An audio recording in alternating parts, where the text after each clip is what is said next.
यह जादुई दर्पण दो दुनिया से जुड़ा हुआ था। एक बुढ़ी चुड़ैल दर्पण से इंसानों के घर में आती है और शक्तियों से खुद को एक सुंदर महिला के रूप में बदल देती है, जिसके बाद चुड़ैल घर से बाहर निकलकर मानव दुनिया की ताजा हवा खाने लगी थी। उसे घूमने के लिए एक विशेष वाहन की जरूरत थी, इसीलिए वो पास की पुरानी कबाड़ गाड़ी को जादू से उसे बिल्कुल नया बना देती है। फिर बुढ़ी चुड़ैल तुरंत गाड़ी में बैठती है और कुछ खोजने के लिए उसने धागे का गोला बाहर फेंक दिया था। गाड़ी धीरे धीरे उसके पीछे जाती है। बुढ़िया के पीछे लोगों के कारों की लंबी लाइन लग चुकी थी। फिर चुड़ैल गोला उठा लेती है क्योंकि उसे वो चीज मिल गई थी जिसकी उसे तलाश थी। चुड़ैल दर्पण में एक सेब फेंकती है जो कंपास की तरह काम कर रहा था। कार चुड़ैल को उसी दिशा में लेकर जाने लगी थी। दरअसल एक दिन पहले चुड़ैल ने जंगल में एक छोटा अजीब प्राणी पकड़ा था जिसको खाने से जादुई शक्तियां मिलती थी। चुड़ैल खुश होकर उस प्राणी को पकाने की तैयारी कर रही थी। वो उसका सूप बनाने वाली थी। उसने आटा गूंथकर उसमें जहरीले मशरूम भी डाल दिए थे जो छोटे केक में बदल जाते हैं। चुड़ैल के घर में एक जादुई दर्पण था जो मानव दुनिया से जुड़ा हुआ था। जब चुड़ैल खाना बनाने में व्यस्त थी, दूसरी ओर इंसानी घर में एक परिवार उसे खाली करने के लिए आता है जिसमें जादुई दर्पण जुड़ा हुआ था। आदमी को दर्पण सामान्य दिखता है। थकी हुई चुड़ैल अनजाने समुद्र के नीचे डूबी हुई द्वारिका नगरी की खोज ने ये साबित कर दिया कि ये नगरी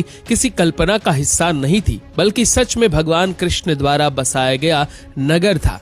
लेकिन समुद्र के नीचे दबे इस प्राचीन नगर को लेकर कई सवाल अभी भी सामने आते हैं, जैसे क्या ये नगर किसी प्राकृतिक आपदा से तो नहीं डूब गई, या फिर ये किसी युद्ध या संघर्ष का परिणाम था, और या फिर द्वारिका नगरी का समुद्र में समाना कोई संयोग था, या फिर ऐसा भी हो सकता है जैसा महाभारत में बताया गया है कि श्राप की वजह से ये द्वारिका नगरी डूबी। समुद्र की गहराइयों में बड़े बड़े मंदिर, महल और दीवारों के अवशेष मिले हैं जो उस टाइम पर समुद्र के किनारे बसे थे। इसी के साथ ही तांबे के सिक्के, पुराने बर्तन और अन्य वस्तुएं भी मिली है, जिससे यह साबित होता है कि द्वारिका नगरी एक अत्यंत विकसित और ऐतिहासिक नगर था। द्वारिका नगरी वो नगरी है जहां भगवान कृष्ण रहा करते थे। लेकिन क्या आपको पता है कि आखिर ये नगरी डूबी कैसे थी?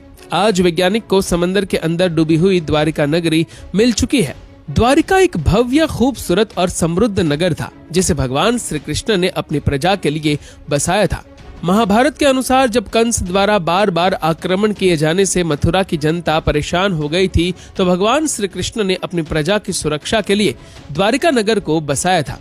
आपको बता दें, द्वारिका की स्थापना समुद्र के किनारे पर हुई थी और इसे इतना मजबूत और भव्य बनाया गया था कि इसे सोने की नगरी भी कहा जाता था। द्वारिका नगरी के बारे में कहा जाता है कि ये अपने समय की सबसे विकसित और शाही नगरी थी, जिसमें विशाल महल, मंदिर, अत्याधुनिक वास्तुकला के नमूने और यहाँ रहने वाले लोगों की रोजमर्रा जिंदगी में यूज होने वाली सारी सुविधा थी।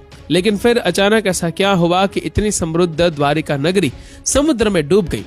दरअसल महाभारत के अंत के बाद जब पांडवों ने कौरवों को हराया, तो भगवान श्री कृष्ण का जीवन एक निर्णायक मोड़ पर था। एक और जहां उन्होंने धर्म की स्थापना के लिए